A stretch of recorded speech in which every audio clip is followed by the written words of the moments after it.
জাতিসংঘ অধিবেশনের ফাঁকে বিশ্ব নেতাদের সঙ্গে বৈঠক করছেন প্রধান উপদেষ্টা অধ্যাপক মোহাম্মদ ইউনূস। এসব বৈঠকে বাংলাদেশকে গণতান্ত্রিক রূপান্তরের দিকে এগিয়ে যাওয়ার কথা তুলে ধরেছেন তিনি। বিভিন্ন আলোচনায় বিশ্ব নেতারা বলেছেন, বাংলাদেশের জুলাই আন্দোলন বিশ্বকে বিস্মিত করেছে। আজ প্রধান উপদেষ্টা বলেছেন, বাংলাদেশকে গঠন করা হচ্ছে, তবে কাজটা বেশ কঠিন। মোস্তফা মল্লিকের রিপোর্ট। জাতিসংঘের সাধারণ অধিবেশনে অংশ নিতে যুক্তরাষ্ট্রের নিউ ইয়র্কে এখন অবস্থান করছেন বিশ্ব নেতারা।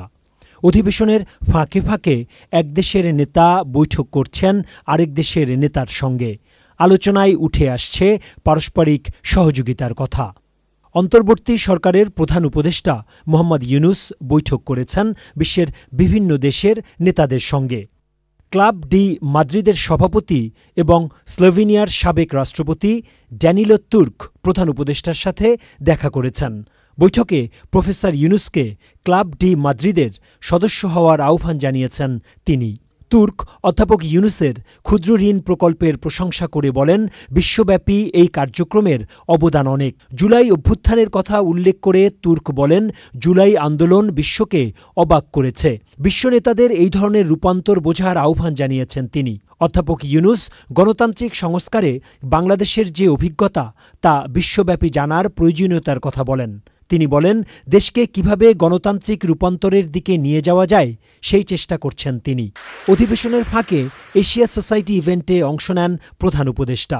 এশিয়া সোসাইটির সভাপতি এবং দক্ষিণ কোরিয়ার প্রাক্তন পররাষ্ট্রমন্ত্রী কিউং ওয়াং কা অনুষ্ঠানটি পরিচালনা করেন।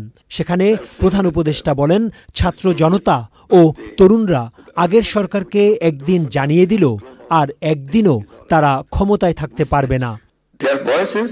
Enough is enough. And we declare this is the last day for you. তারা বিদ্রোহী হয়ে উঠল।